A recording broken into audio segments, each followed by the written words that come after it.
दोस्तों कई बार हम बड़े ही कम शब्दों में कह देते हैं कि हमारा बहुत बुरा समय है और मैंने इतना बुरा समय पहले अपनी ज़िंदगी में कभी नहीं देखा।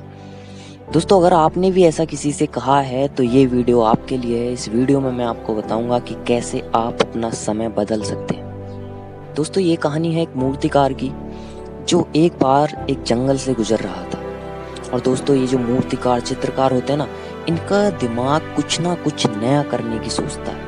दोस्तों उस मूर्तिकार को जंगल में एक पत्थर दिखाई देता है और वो मूर्तिकार उस पत्थर से एक मूर्ति बनाने की योजना बनाता है। दोस्तों मूर्तिकार उस पत्थर के पास पहुंचता है और अपने थैले से औजार निकालने के लिए चलता है। जैसे ही वो थैले से औजार निकालता है और पत्थर के पास पहुंचता है तो उसे अचानक से एक आवाज़ आती है कि भाई तू आगे जा, मैं तेरे इन औजारों की मारों को नहीं सह पाऊंगा, मैं बहुत कमज़ोर हूँ।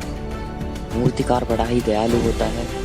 उसने सोचा चलो कोई बात नहीं, अब आगे जाएगा। जैसे ही वो कुछ कदम आगे बढ़ता है उसे एक और पत्थर दिखाई देता है। मूर्तिकार दोबारा से एक प्रयास करना चाहता है और उसने दोबारा से अपने औजार निकाले और पत्थर के पास जाके बैठ जाता है। इस बार उसे कोई आवाज़ नहीं आती है और उसकी जो मूर्ति होती है वो बड़े ही आसानी से बन जाती है। अब उसे मूर्ति ले जाने के लिए 2 से 3 व्यक्तियों की आवश्यकता थी। तो पास ही के गांव में मूर्तिकार जाता है और वहां पे वो देखता है कि वहां पे एक बड़ा ही कार्यक्रम चल रहा होता है।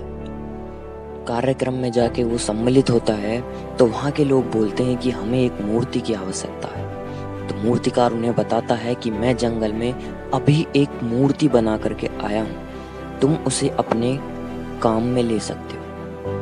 मूर्तिकार वहां से 3 से 4 व्यक्ति लेके जंगल में जाता है और वहां से मूर्ति उठा करके मंदिर में लाके रख देता है और पूजा प्रारंभ हो जाती है। अब गांव के लोग बोलते हैं कि हमें नारियल फोड़ने के लिए ऐसे ही एक और पत्थर की आवश्यकता है। तो मूर्तिकार उन्हें उस पत्थर के बारे में बताता है जिसे वो यूं ही छोड़ के आ जाता है। तो गांव के 3-4 व्यक्तियों को लेकर के वो दोबारा जंगल जाता है और उसी पत्थर को उठा के ले आता है जिस पत्थर से आवाज़ आई थी कि मैं तेरे काम का नहीं। देखा दोस्तों आपने, एक ही समय पर 2 पत्थर मंदिर में आके लग जाते हैं, लेकिन उनमें फ़र्क सिर्फ इतना होता है कि एक पत्थर की पूजा हो रही है और एक पत्थर नारियल फोड़ने के काम में आ रहा है।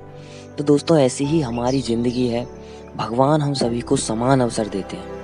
कोई उन अवसरों को हंसते हंसते स्वीकार कर लेता है तो कोई उन अवसरों के बीच में आने वाली कठिनाइयों को देखते हुए उन अवसरों को यूं ही व्यर्थ छोड़ देता है। तो दोस्तों कैसी लगी आज की ये कहानी अच्छी लगी हो तो वीडियो को कर देना लाइक और चैनल को कर लेना सब्सक्राइब ताकि ऐसी और आने वाली कहानी सबसे पहले आपके पास पहुंच सके।